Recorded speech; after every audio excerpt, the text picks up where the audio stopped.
أيها الذين آمنوا توبوا إلى الله توبة نصوحا আল্লাহ পাক রব্বুল আলামিন পবিত্র কোরআনুল কারীমের ভিতরে বান্দাবান্দিদেরকে জানায় দাও,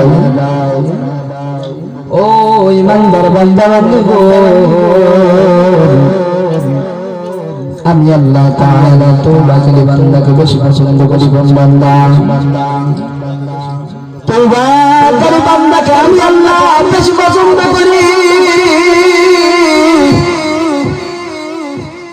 আমি আল্লাহ কেমন পছন্দ করি রে যুবক ভাই, এই বাতারিয়ার মানুষ কেমন আল্লাহ তাআলা পছন্দ করেন। আল্লাহ তাআলা ডাকতে বলেন, ওই বান্দা কত গুনাহ করেছে, তুমি মনে করতেছো গুনাহ করতে করতে আজকে আমি পাহাড় পরিমাণ গুনাহ করে ফেলে দিয়েছি। বান্দা বান্দা তুমি এটা মনে করবা না, আমার আল্লাহ ডাক বলেন, বান্দাকে আল্লাহ বলেন, ও বান্দা আমার কাছে তুই কত পরিমাণ গুনাহ করেছিস, আমার কাছে কত পরিমাণ বান্দা তুই গুনাহ করেছিস আমার কাছে বল। বান্দা ডাক বলবেন, আল্লাহ আল্লাহ আপনার কাছে আমি এত পরিমাণ গুনাহ করে ফেলে দিয়েছি। আল্লাহ এই যে আপনারা পুকুর দেখেন না, পুকুরের পানির সমান আমি গুনাহ করে ফেলে দিয়েছি। আল্লাহ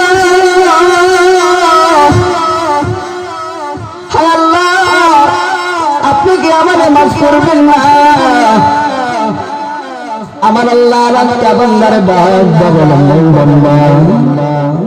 তুমি তো পুকুরের পানির সমান গুনাহ করে ফেলে দিয়েছো, এটা তো সামান্য গুনাহ করে ফেলে দিয়েছো। আর এক বান্দারে জিজ্ঞাসা করবেন, এই বান্দা তুমি কত পরিমাণ গুনাহ করেছো, তুমি আমার দরবারে কত পরিমাণ নাফরমানি করেছো। বান্দা ডাক বলবেন,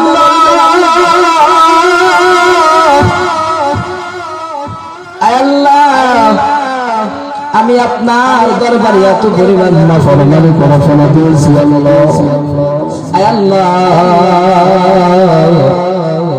নদীর ভিতরে যত পানি রয়েছে চলাচল করে, আল্লাহ নদীর থেকে ডাক বের হয় কি হয় না বাজান, কোন সীমানা আছে? আল্লাহর ডাক বলেন, আল্লাহ আমি নদীর পানির সমান গুনাহ করে ফেলে দিয়েছি। আল্লাহ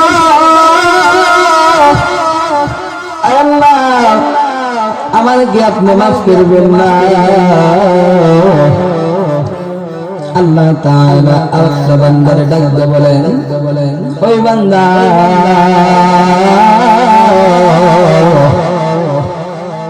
তুমি কত পরিমাণ গুনাহ করে ফেলে দিয়েছো।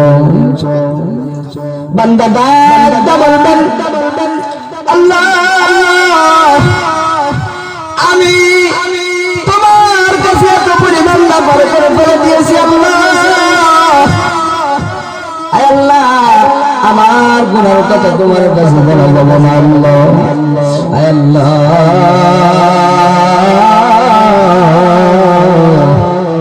আমি গুনাহ করতে করতে করতে করতে আল্লাহ পাহাড় পরিমাণ সমান গুনাহ করে ফেলে দিয়েছি। আল্লাহ শুধু পাহাড় পরিমাণ গুনাহ করি না আল্লাহ, সমুদ্রের যে পানি আছে আল্লাহ অত পরিমাণ গুনাহ করে ফেলে দিয়েছি। আল্লাহ আল্লাহ আমি তো একজন গুনাহগার বান্দা। আল্লাহ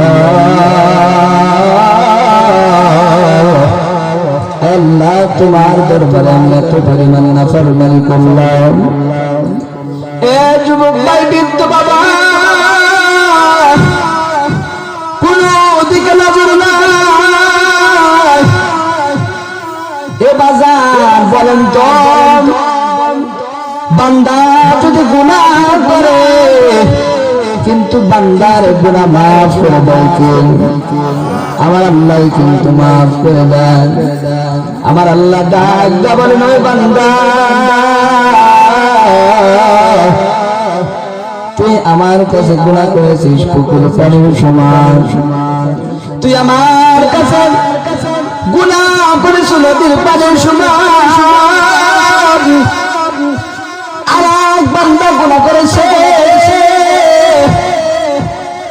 সমুদ্র পানির সমান। আমার আল্লাহ ডাক দেয়া বলেন, ওই বান্দা, সামান্য গুনাহ করেছো, কোনদিন কি হুজুরের মুখ থেকে শুনো নাই? আমি আল্লাহ তাআলার রহমত কতটুকু বান্দা তুমি জানো না? আমার আল্লাহ ডাক দেয়া বলবে, ও বান্দা বান্দার, আমি আল্লাহ তাআলার কতটুকু রহমত জানি। এই জমিন এবং আসমান পরিমাণ সমান। আমার আল্লাহ তাআলার রহমত। আমার আল্লাহ বলেন, তুই আমার কাছে যত পরিমাণ নাফরমানি করস না কেন বান্দা, ওই বান্দা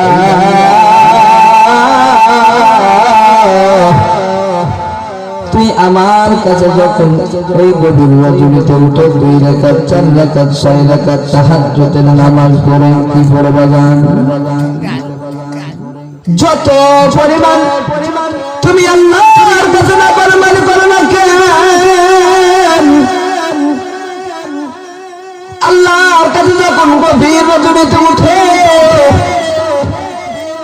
আমার আল্লাহ তাআলার কাছে তওবার হাতটা যখন দাঁড়ায় দিবা, যখন আল্লাহ তাআলার কাছে তওবা করবা, তওবা করার পর আল্লাহর কাছে যখন হাত উঠা বলবা, রব্বির হামহুমা কামা রাব্বায়ানি সগীরা, وقل رب ارحمهما كما ربياني صغيرا। আল্লাহ তুমি আমার মাফ করিয়া দাও। আয় আল্লাহ, তোমার কাছে নাফরমানি করতে করতে আল্লাহ পাহাড় পরিমাণ সমান নাফরমানি করে ফেলে দিয়েছি। আয় আল্লাহ, তুমি যদি আমার না মাফ করিয়া দাও, আয় আল্লাহ, আমি কার দরজায় জান্নাত চাইব আল্লাহ? ও মুসলমান ইমানদারের গুনাহ সাধারণত আপনারা দেখবেন, সকালবেলা যখন একটা ফকির সকলের ধারে ধারে সবার দরবারের ভিতরে যায়, ভিক্ষা চাইতে চাই না বাজান, এই কথা বলেন না কেন? ভিক্ষা কিন্তু চাই, কিন্তু কত মানুষ রয়েছে ভিক্ষা দেয় না, তারা দেয় বলে আমি ব্যস্ত, বলে কি বলে না? এ মা বোনেরা, আমি আপনাদের অনুরোধ করে বলবো না, সকালবেলা যখন একটা ভিক্ষুক আপনার দরজার ভিতরে এসে ভিক্ষা যায়, ওই ভিক্ষুককে আপনি ফিরিয়ে দিবেন না গো মা, কারণ অনেক কষ্ট করে অনেক দূর থেকে হেঁটে হেঁটে আসে আপনার দরজায় একটু আপনার সাহায্য চাওয়ার জন্য একটু আসে। আপনি যদি সাহায্য না করে তারা দেন, তাহলে তার মনে কষ্ট পায়।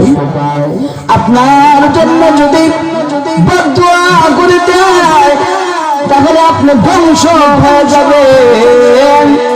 এরা মুসলমান ইমানদার আল্লাহর গোলাম, আমি যেই কথাটা বলতেছিলাম, কিন্তু সকালবেলায় একজন দরজার থেকে ফিরে দেয়, কিন্তু আর এক দরজায় যা পায় কি পায় না, আর এক দরজায় যা পায় ওই যে তাহাজ্জুদের নামাজ পড়ে যখন আল্লাহর কাছে বলে, আল্লাহ আল্লাহ আপনি আমারে মাফ করিয়া দেন, আল্লাহ আপনি যদি আমার না মাফ করিয়া দেন তাহলে আমি কার দরজায় যাবো আল্লাহ? আল্লাহ আপনার দরজা ছাড়া তো কার দরজায় যাওয়ার জায়গা নাই, আল্লাহ আপনি আমারে মাফ করিয়ে দেন। বান্দা একবার তওবা করে, দুইবার তওবা করে, তিনবার তওবা করে, আল্লাহর কিন্তু ভালো লাগে। আর যখন একটা নাফরমান বান্দা আল্লাহ তাআলার দরবারে দোয়া করে, আল্লাহর ভালো লাগে না। আর যেই বান্দা গুনাহ করেছে,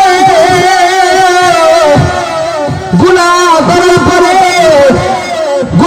করার পরে আল্লাহ তাআলার ভয় করে, আল্লাহ তাআলার ভয় করে বান্দা তওবা করা শুরু করে দেয়, বান্দার মনের ভিতরে কেমন হয়, বান্দা একদিন, দুই দিন, তিন দিন তওবা করার কারণে আমার আল্লাহ তাআলা ওই বান্দারে মাফ করিয়া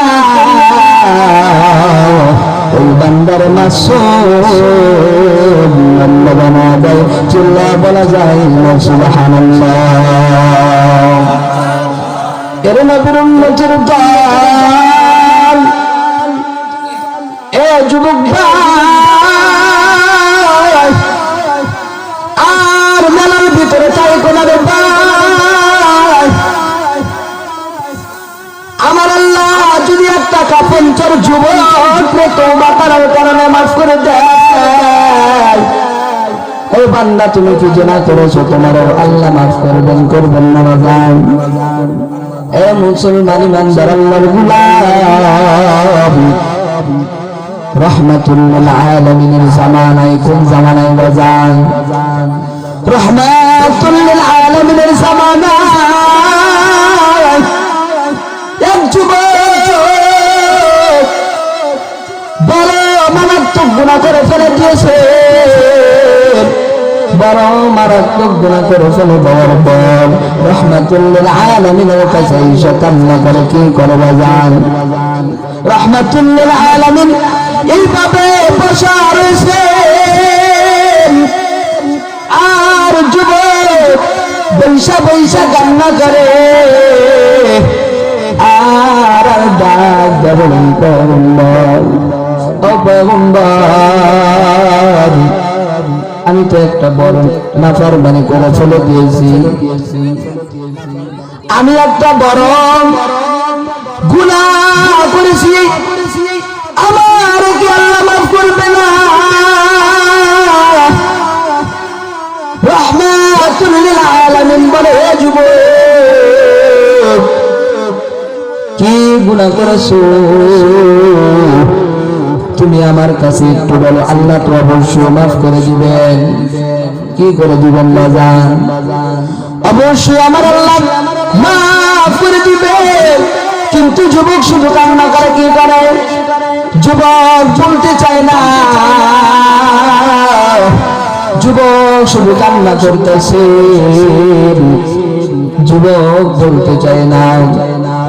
রাহমাতুল লিল আলামিন একবার ডাক বলে, এই যুবক তুই কি কাউকে হত্যা করেছিস নাকি বল? কাউকে কি খুন করে ফেলে দিয়েছিস নাকি বল? কারণ খুনের শাস্তি কিন্তু বড় বাজান। আপনারা একজনের দোষ পাইলে আরেকজনকে গুম করে ফেলে না বাজান। মাইরা বস্তার ভিতরে বইরা নদীর ভিতরে বসায় দেয়। আল্লাহর রাসূল বলেন, কাল কঠিন কিয়ামতের দিন ওই বান্দার থেকে খুনের হিসাব আগে নিবেন, ওই বান্দারে চিরস্থায়ীভাবে জাহান্নামের ভিতরে নিক্ষেপ করে দিবেন। মুসলমান ইমানদার আল্লাহর গোলাম, আমি যে কথাটা বলতেছিলাম, যুবক শুধু কান্না করে আর রাহমাতুল লিল আলামিন বলতেছেন রাহমাতুল লিল আলামিন যুবক ডাক বলতেছেন এই যুবক তুমি কি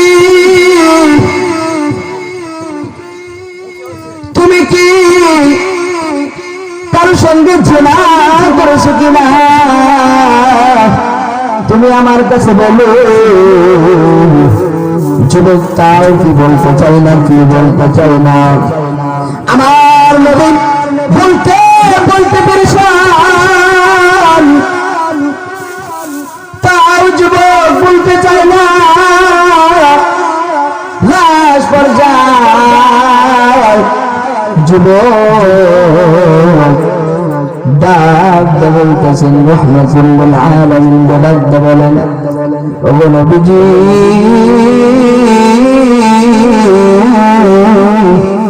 আমি একজন কাফন চোর যুবক কি চোর যুবক বাজান আমি একজন কাফন চোর যুবক আমি কাফন চুরি করে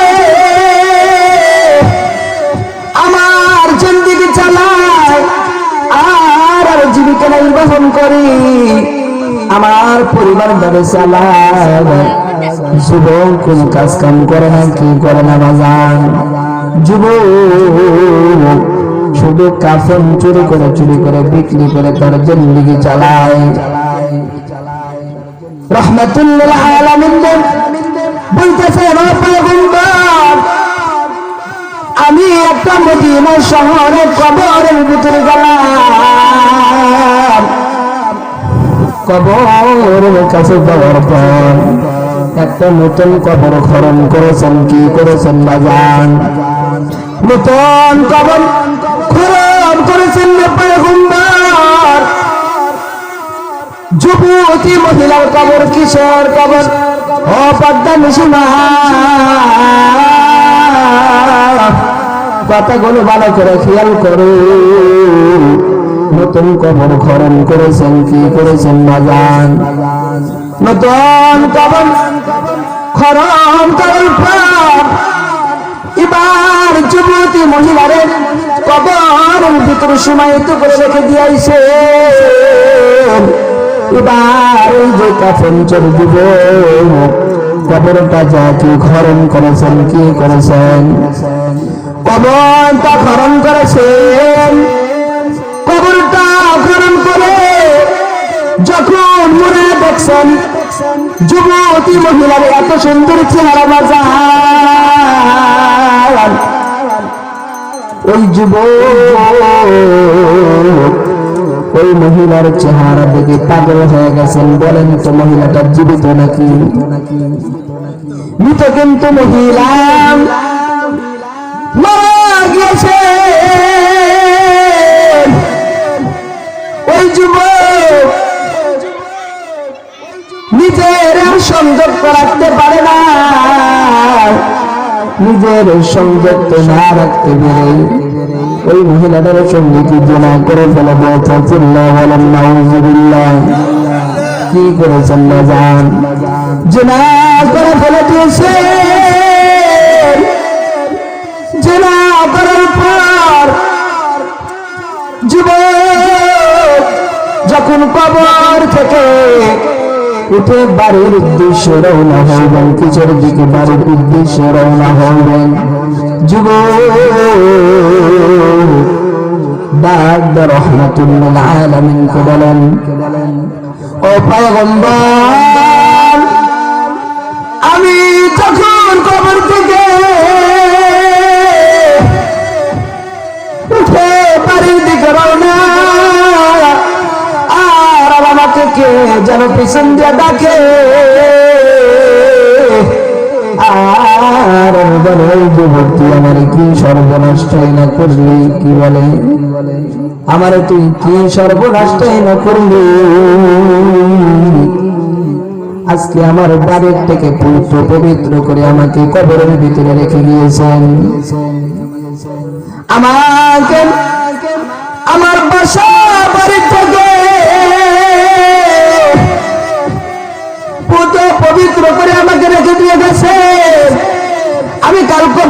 কিয়ামতের দিন আল্লাহর আদালতে কিভাবে দাঁড়াবে আমি তো নাপাক অবস্থায় দাঁড়াইতে পারবো না। কথা বলেন ঠিক কিনা?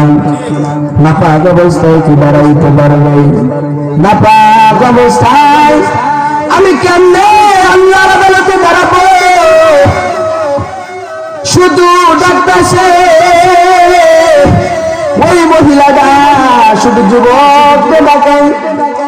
যুবক শুধু রাহমাতুল লিল আলামিনের কাছে কান্না করে, পয়গম্বর আমার কানের ভিতরে শুধু এইগুলো কথা বলছে। আমি দ্রুত আমার বাসা বাড়ির দিকে রওনা, বাড়িতে এসে আপনার কাছে চলে আসলাম। আমি যে এত পরিমাণ নাফরমানি করলাম, আমারে আমার আল্লাহকে মাফ করবে না? যখন রাহমাতুল লিল আলামিনের কাছে কথা বলেছেন, বলার পরে রাহমাতুল লিল আলামিন জবাব দিয়ে দেন, তুই তো একটা নাফরমান, তোর আল্লাহ মাফ করবেন না। কি বলেছেন?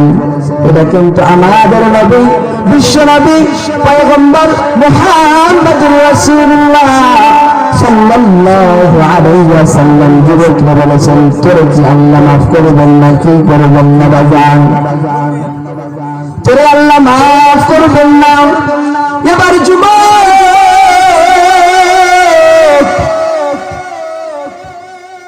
চিল্লায় একটা দৌড় মেরে পাহাড়ের চূড়ায় চলে গেলেন।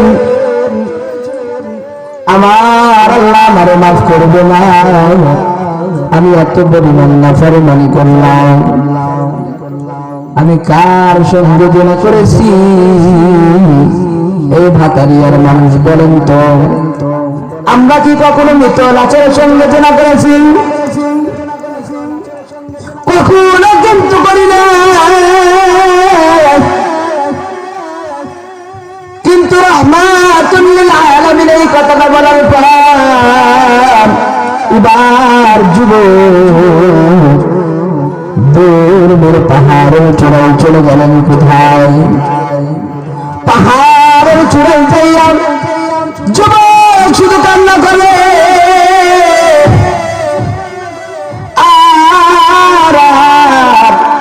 আল্লাহর কাছে তওবা করা শুরু করে দাও। আল্লাহু আকবার, তওবা করা শুরু করে দিয়েছেন বাগান। 40 দিন লাগা তওবা করেছেন। কয়দিন? যুবকের কোনো খারাপ দিনা নাই। যুবক খানা পিনা পান করে না। যুবক খাওয়া দাওয়া সব কিছু ছেড়ে দিয়েছে।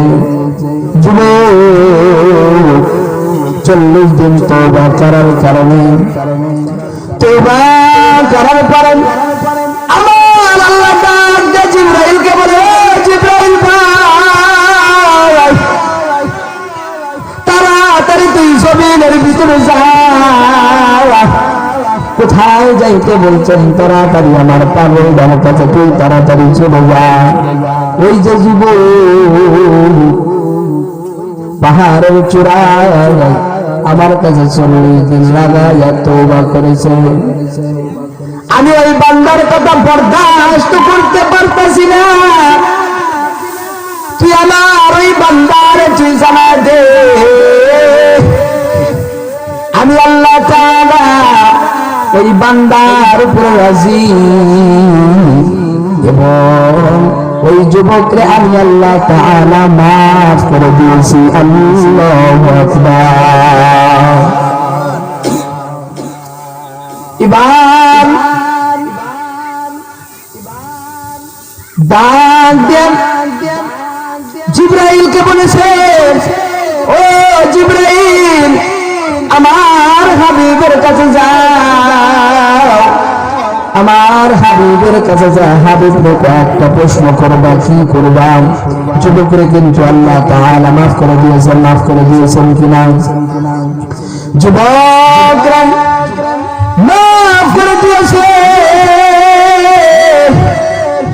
যুবকরে মাফ করে দেওয়ার পর জিবরাইল আলাইহিস সালাতু ওয়াস সালাম কে বললেন তুমি একটু আমার হাবিবের কাছে যাও, হাবিবের কাছে যাও।